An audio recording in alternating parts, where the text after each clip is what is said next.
everybody. Welcome to the show, or should I say the snow? I am your host, Nicholas Snow. This is a very special Hopeful Sexual broadcast here on PromoHomo.TV. And happy National Coming Out Day. So today is October 11th, 2023. The first National Coming Out Day was October 11th, 1988. I know because I was on staff the very first time it happened. And we will get into that a little bit in the show with my guest because I probably know a little bit more about its origins than he does. I do know his pronouns are he, him, and my pronouns are also he, him, by the way. So if you are watching live, I just want to remind you that if you have a comment or question and you make it in social media, I can curate it into the broadcast, and I'd be happy to do so. Just wanted to let you know that. So you see his handsome face on the screen, but Dr. Sean Ferri is a licensed clinical psychologist in California and New Jersey. Currently, he serves as Senior Manager, Clinical Support, and Clinical Psychologist at one of my favorite places, the LGBTQ Community Center of the Desert. They have multiple locations. He's predominantly at the Palm Springs location, and he also maintains a private practice. He's a busy man. His doctoral research focused on the need for expanding LGBTQ plus competency with school-based mental health programs across the U.S. Prior to his clinical work, he was an educator and taught in a multitude of settings, including China, Harlem, New York, and New Jersey.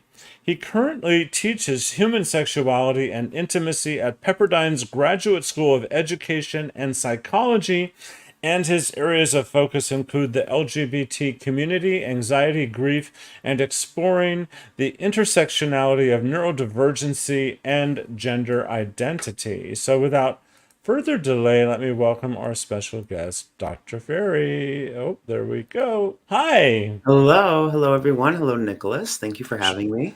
Should I call you Dr. Ferri or Sean for this Sean, broadcast? please, And Sean. you and what you have your patients call you? Sean. Well, whatever they're comfortable with. Oh, I But love that. I yeah, love that. encourage Sean. Um, so I said in the descriptive text for this episode that there are topics that I report on that I wish I didn't have to. And this is one of them. Isolation and loneliness as a global pandemic. And the ongoing shame and stigma that people in our community face as a result of being given such negative information throughout our most formative years about our own sexuality. I know none of this is new to you. You've become a professional healer of sorts. So, what I like to give my guest a choice of topic, and you sort of came up with this one. And I wanted to know, why did you think it was really important to talk about this pandemic of isolation and loneliness?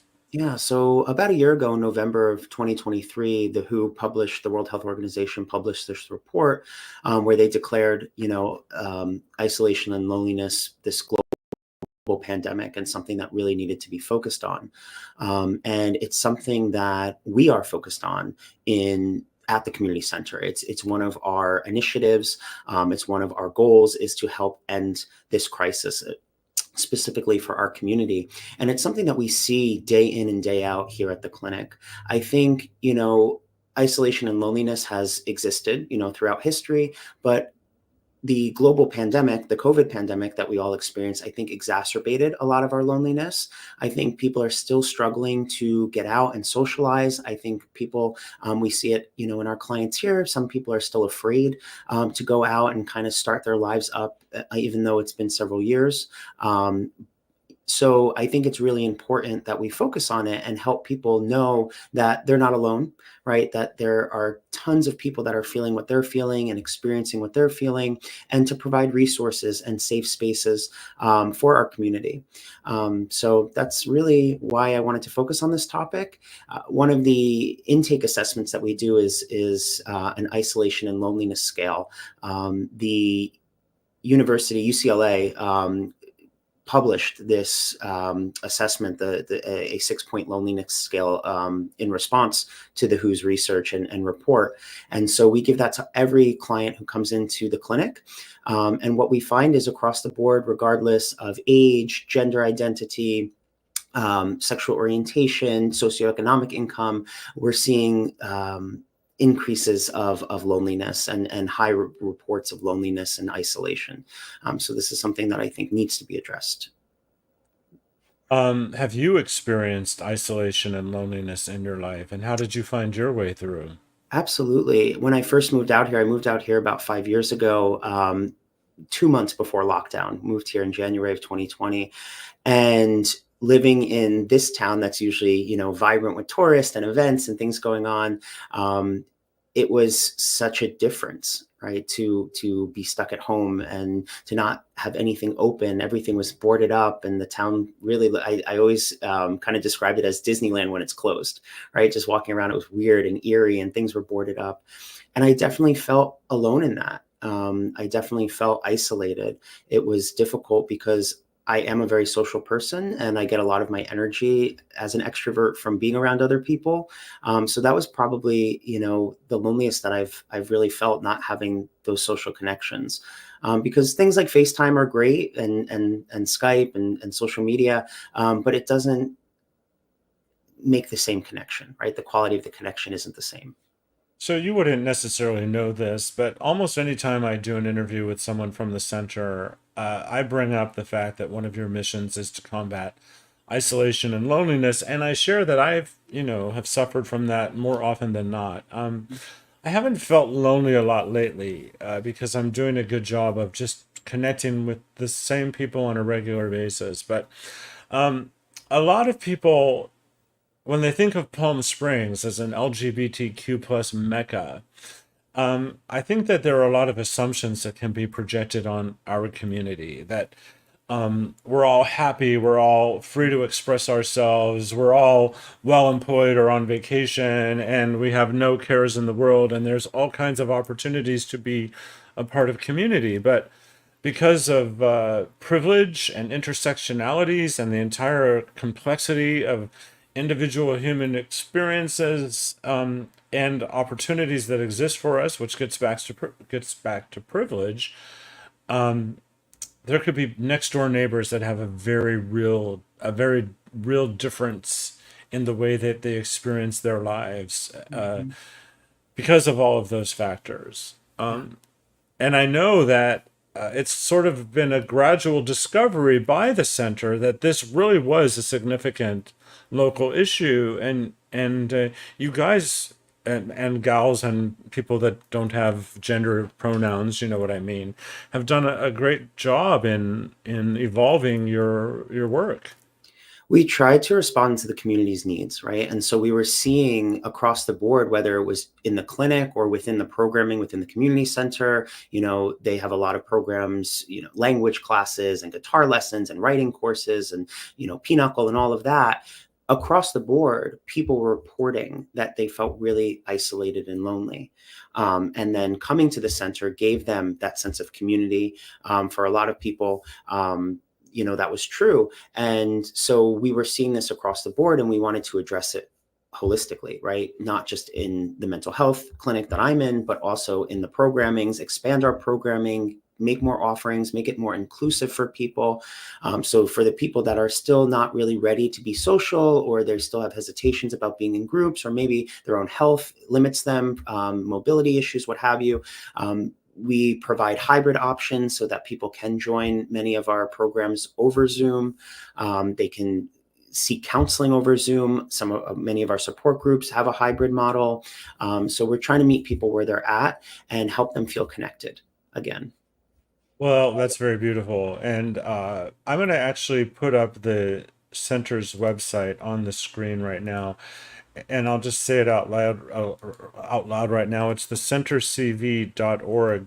The reason that I want our viewers to know about it is because your entire calendar of events is always there.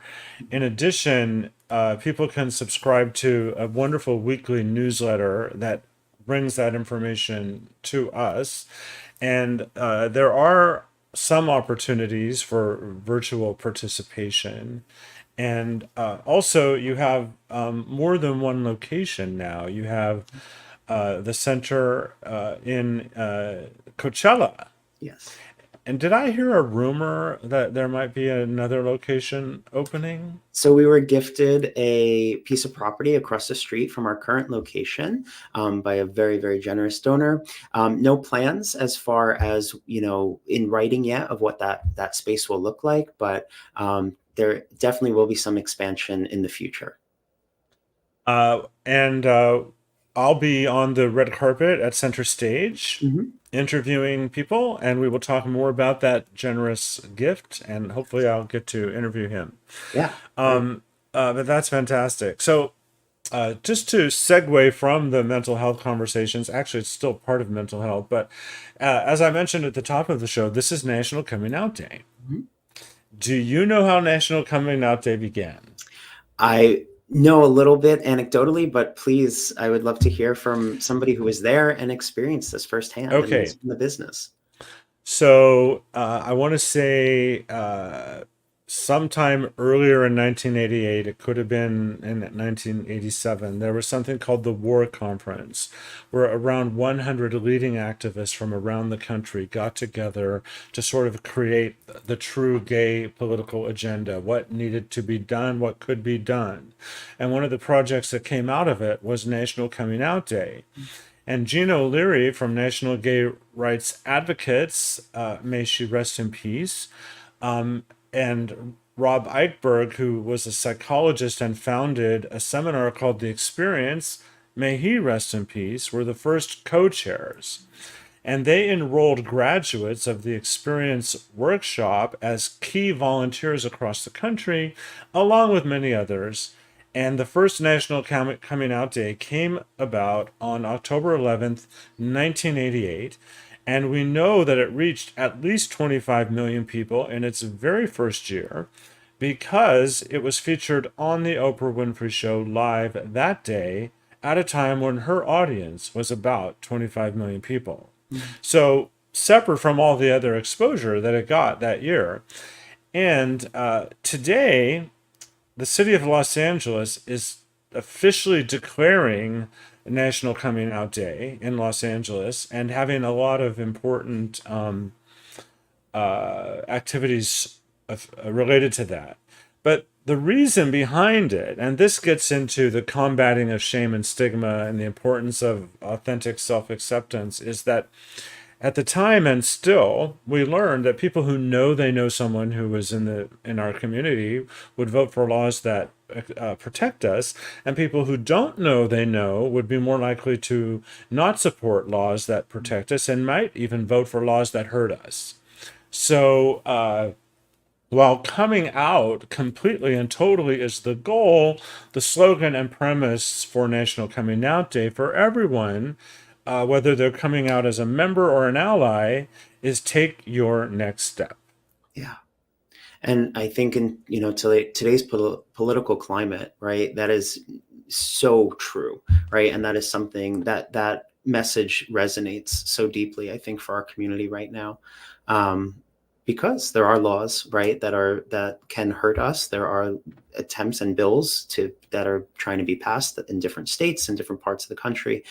So I think that now it's no better message than today, right, to have that and so close to an election. Certainly. Now, you are apolitical in your role as a spokesperson for the Center, which is a nonprofit 501c3 organization, but we can certainly encourage everyone to vote. And I'm going to do that right now, and I'll be back with Sean and Dr. Ferri. Dr. Sean, I want to call you, right after this. It's like Dr. Phil.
This particular shirt is the crux of the Hopeful Sexual campaign, and it is designed to inspire authentic human connection while simultaneously combating sexuality-based shame and stigma. And the really cool thing is, if you go to Hopefulsexual.com, it takes you to an Amazon store where this shirt is available in all sorts of styles, sizes, and colors. And I use the revenue to fund PromoHomo.TV. So check it out. I think almost everyone is a hopeful sexual, don't you?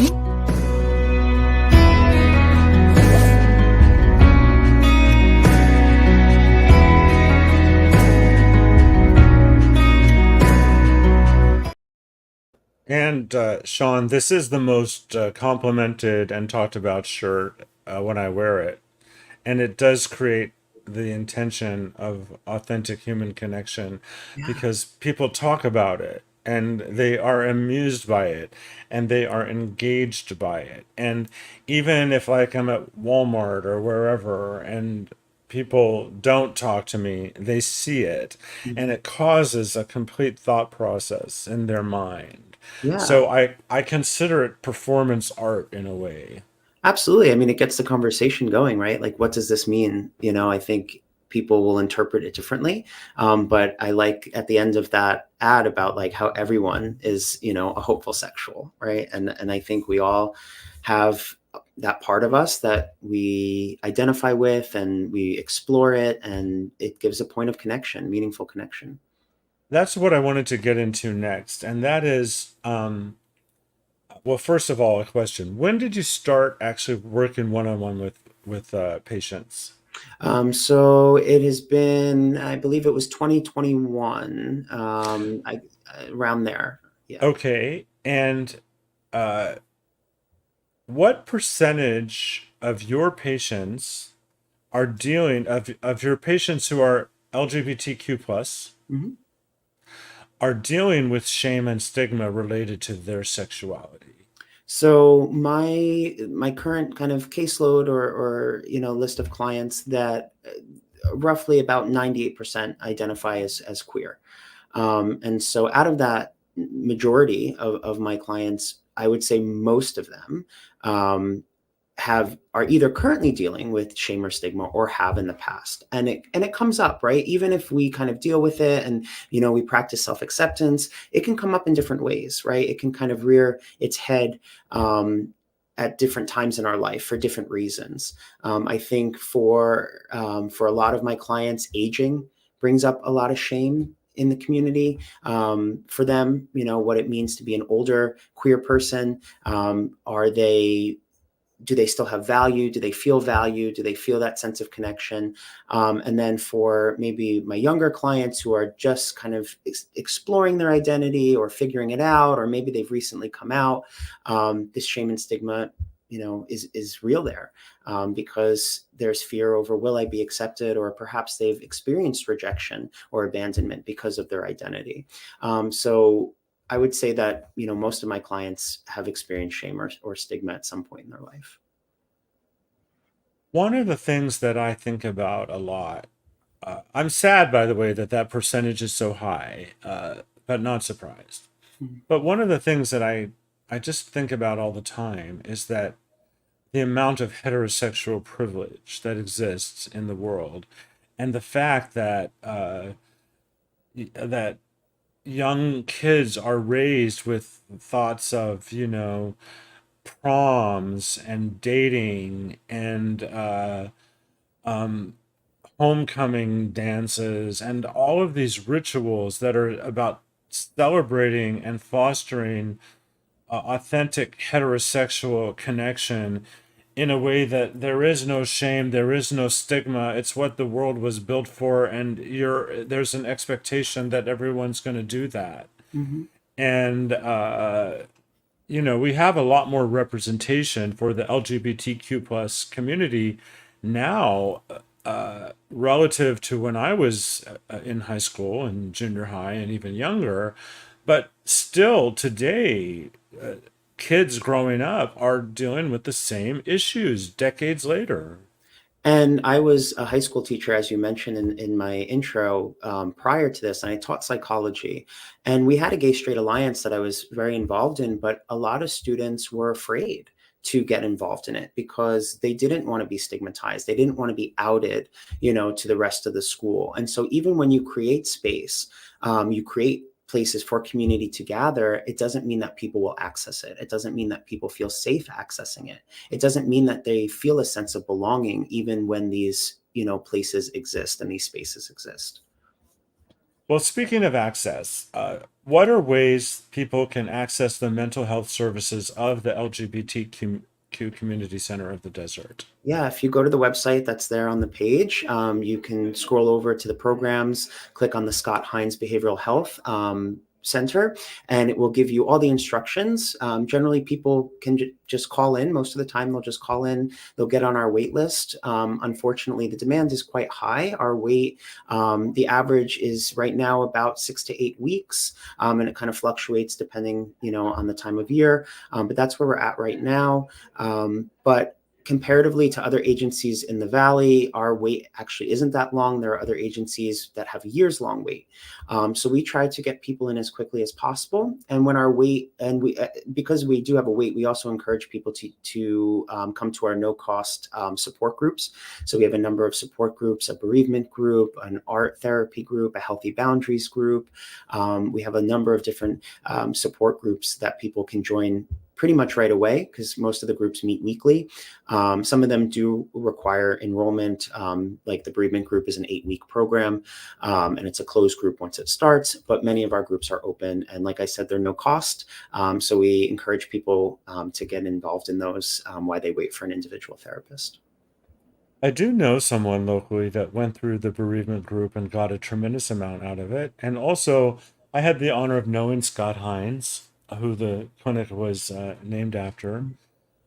It's part of his story. He died by suicide of depression, and his partner in his name helped endow the Scott Hines Behavioral Health Center, and so Scott Hines lives on in the lives of hundreds, if not more, members of the LGBTQ plus community, and certainly thousands over time. Mhm. So the end of his life was tragic, but his legacy, it does live on. Yeah, and we are so honored by that endowment because it allowed us to expand, right? And grow. Before the clinic was kind of, 4 little cubicles and it was on the same floor as the administration. So there wasn't as much, confidentiality and privacy as we would have liked. But when this building was gifted to us and through the endowment with Scott Hines and many other generous donors, we were able to expand the entire floor. So now we are our own floor, private, confidential. We have about 10 clinical rooms, including a family and couples room where we can see multiple people simultaneously, and 2 large group rooms where we run the bereavement group and the other couple of the other groups that I was mentioning. So we are really, really honored to be able to expand and be a place for our community and our allies as well. I think people think you have to be queer identifying to come to the center, and you don't. We get phone calls all the time. I'm an ally. I'm a family member. Can I come? Can I receive your services? Absolutely. We want everybody here. That's how we build a community. That's how we're seen. That's how we expand our messaging and let people know of all that we have to offer. Well, I've been a media partner of the center since they were upstairs over by Revival's Palm Mhm. Springs, and have I love seeing the growth and being a part of it. One of the things I'd like to sort of wrap up with, and then we'll have time to discuss anything that we might have left out. But what can you say around the topics of isolation and loneliness and stigma around our natural born sexuality to give hope Yeah, and to inspire us, because there's still a lot of darkness around. sure, sure. I look at shame and stigma as protectors, right? They are there to help keep us safe in some ways.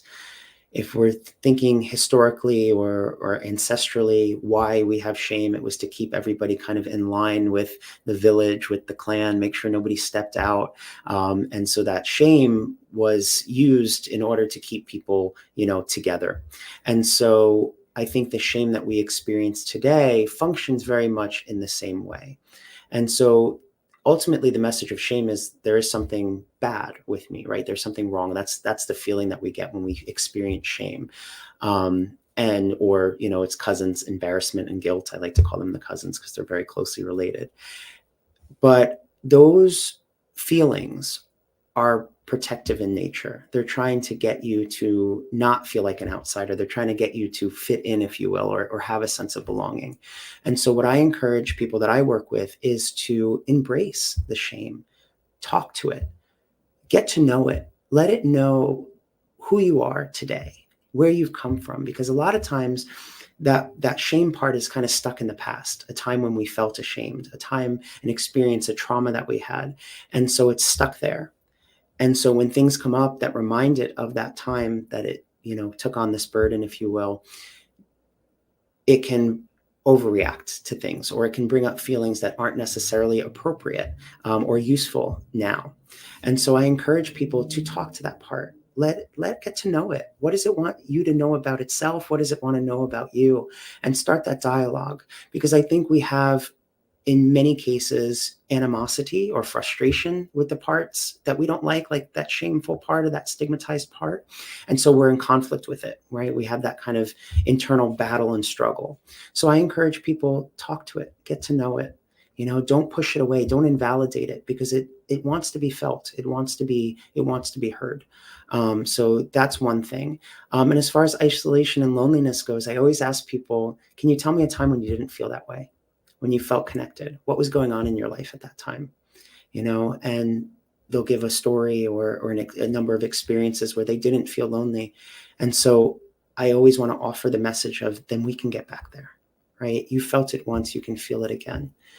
What do you want right now? What do you think would help you help you to feel more connected, to make you feel a sense of belonging, to give you a sense of community? And let's figure out how we can get there. What things, I think in our town, I hear a lot, like people think, oh, there's only bars here, right? Or it's a very kind of transient town because people come in and go and they're coming on vacation. So it might be hard. You meet somebody and you might, not see them for a while or ever again. And so people might be afraid to make those types of connections or to reach out. They might also feel like they're the only one who feels this way. And so I want to let you know that you are not. Everybody in the world has felt isolated or lonely at some point in their life. And it's a conversation that we can have. And I think that conversation will lead to steps in reducing the shame and stigma that we feel around it and feel, in our community. And hopefully end that isolation for a lot of people and that loneliness and make them feel more connected. Wow. I never have heard shame talked about as a friend, as a something that could be positive, and sort of the practical functionality of it. So that's new to me. And also, I've been in therapy more often than not, but I'm not in therapy right now. And I have to say, I'm having a period in my life where I have serenity, joy, peace. I don't feel like I need a therapist. I'm not experiencing anxiety. I've only been on an anti-anxiety medication for a short period of my life last year, and I titrated off of it with my doctor's advice. What with my doctor's blessing and guidance. It was my idea, and I'm just having a great time in my life, and I'm not currently in therapy. But had I been in therapy recently, I hope I would have been offered that isolation and loneliness measurement tool that you talked about, because I didn't even know that existed, and I'm sure that throughout most of my adult life, I would score high on that particular assessment tool. Yeah, it's available, obviously, to have somebody to kind of clinically go over it and review it. I wouldn't do it on my own, but absolutely you can take it and see kind of where you score on it. It's 6 questions. There's actually a longer one too. There's a 20 there's different versions, but we use the brief one just to get kind of an idea of what's going on and gives us an entry point. But that 6 question UCLA loneliness scale is available. And yeah, it can give you some insight on how you're actually feeling and what you're actually experiencing, because I think a lot of people aren't even aware of how lonely they might be, or how isolated they might be, because they've gotten so used to it. So it kind of just feels like an everyday thing. Like, yeah, I spend my time alone, or, I just have 1 or 2 friends that I intermittently talk with. And once they take this, they actually reflect on the questions and say, oh yeah, actually I am quite isolated and I am quite lonely in my day-to-day. I want to really appreciate you taking time to be on the show today. And I would like to know, because you now have experienced our conversation and you know what we've talked about, is there anything else that you would like to touch upon that you really want to be part of this broadcast, this singular piece of digital history? Yeah, I just want to encourage people, like, if you are experiencing, if anything that we talked about today resonated with you, you are not alone in it. Please, reach out either to the center or to a community center in your area. Find out what resources are available to you. There are some great websites, like meetup.org is one, where you can sign up for different groups and do hiking and different clubs, bowling leagues and things like that. So if anything really resonated with you today, just reach out, and you don't have to continue to feel alone. You don't have to continue to feel isolated. There are resources, there are people, there are groups here that want you to be a part of them. And we love to encourage people to get involved. That's all beautifully said. Thank you so much for joining me on National Coming Out Day. Are you celebrating National Coming Out Day? I celebrate National Coming Out Day every day. Of course you do. Of course you do. I haven't figured out what I'm doing the rest of the day, but I will be sharing this broadcast all over social media. Oh, for you and our viewers, PromoHomo.TV will be once again broadcasting the Palm Springs Pride Parade. We'll go live the morning of Sunday, November 3rd at probably 9:30 a.m. on my YouTube channel. You'll be able to find a link closer to the event on both PromoHomo.TV and the YouTube channel. I'm working with a professional broadcaster out of LA, and we are going to have a 3-camera shoot with 3 announcers and myself. We'll be hardwired into the internet. It will be a professionally produced television quality broadcast, as long as the goddess keeps the internet connection available and working. So that's my exciting news, Sean. Awesome. That is so exciting. So exciting. And come out for Pride, everyone. It's a great time. It's a great weekend. There's so much community there as well. We'll have a booth in the park and be giving out, information about our services and other agencies in the Valley. So definitely come out. Well, and everybody, you can look for Sean in the parade. Have you decided what you're wearing? Well, I know everyone will have a t-shirt on that probably matches. Yeah. So this year we have a couple different colored t-shirts for the center. So I'm really excited to see what those look like. They always do a great job with that. But as far as what else will be adorned on me, I'm not sure yet. Yeah, well, when you work for a company like the center, you know that the merch is going to be tasteful, and that you can celebrate and look forward to wearing it, and you don't have to run screaming in the other direction when it gets handed out. Yes. Well, on that note, Sean, I hope you have a wonderful day, and I look forward to seeing you around town. Absolutely. Thank you so much for, giving the space for this conversation. And thank you everyone who tuned in and who will watch later. Really appreciate it. And I hope that you got something out of this. So thank you again, Nicholas. You're welcome. With Sean Ferri of the LGBTQ Community Center of the Desert, I'm Nicholas Snow, and this has been a very special Hopeful Sexual broadcast. Watch the closing credits. They're very entertaining. See you next time.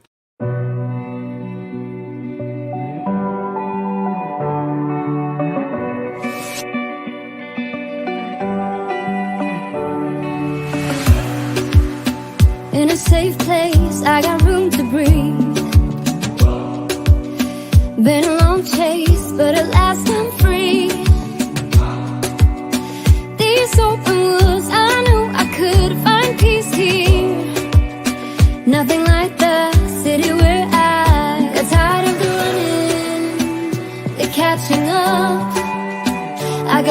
for the stars.